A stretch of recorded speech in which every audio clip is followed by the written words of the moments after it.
একটা চ্যালেঞ্জ ছিল যে আমি বোরকা পরি এবং আমি মেয়ে, আমি চাকরি করে আসছি, আমি এটা করতে পারবো না। তো যখন কেউ আমাকে বলে যে এটা তুমি পারবা না, এটা হবে না, তখন ওইটা আমার অনেক কষ্টের জায়গা তৈরি হয় যে আমি কেন পারবো না। আর এটাই আমার জেদ হবে। এখন আপনার মাসের সেল কত?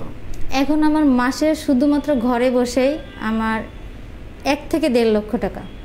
তার মানে ঘরে বসে, আমার কোনো আউটলেট নাই, কোনো কিছুই নাই, আমি শুধুমাত্র ঘরে বসে করি। তার মানে আমাদের এখন অনেক মেয়ে আপনাকে দেখছে বা দেখবে আগামীতে, তাদের জন্য তো এটা একটা দারুণ অনুপ্রেরণা হতে পারে যে ঘরে বসেও 1-1.5 লাখ টাকা সেল করা যায়। অবশ্যই। আমার বাচ্চা, 2টা বাচ্চা, বড় ছেলে ক্লাস 7-এ পড়ে, ছোট ছেলে হেফজো পড়ে, ক্লাস 1-এ পড়ে এবং পাশাপাশি হেফজো করতেছে।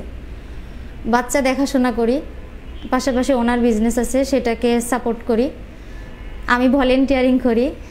আর আমার অনেক উদ্যোক্তা আছে যাদেরকে আমি ফ্রি প্রশিক্ষণ করাই। অসাধারণ। আপনার এই নিজের বলার মতো গল্প ফাউন্ডেশনে তখন আমি শুধু বিরিয়ানিটাই সেল করতাম।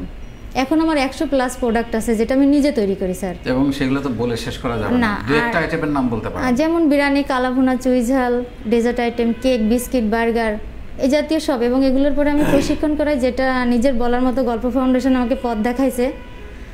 প্রশিক্ষণ দেওয়া থেকে শুরু করে আমি প্রশিক্ষণও নিজের বলার মতো গল্প ফাউন্ডেশনে দিয়েছি। তারপর থেকে মনে হলো যে আমি স্কিল নিই, তখন আমি লেভেলগুলো কমপ্লিট করি। আমার 1 থেকে 4 লেভেল পর্যন্ত কমপ্লিট হয়ে গেছে।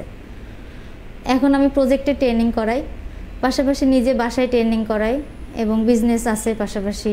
সব কিছু নিয়ে আমি আলহামদুলিল্লাহ, নিজের বলার মতো গল্প ফাউন্ডেশনের ঋণ আমার শোধ করার মতো না।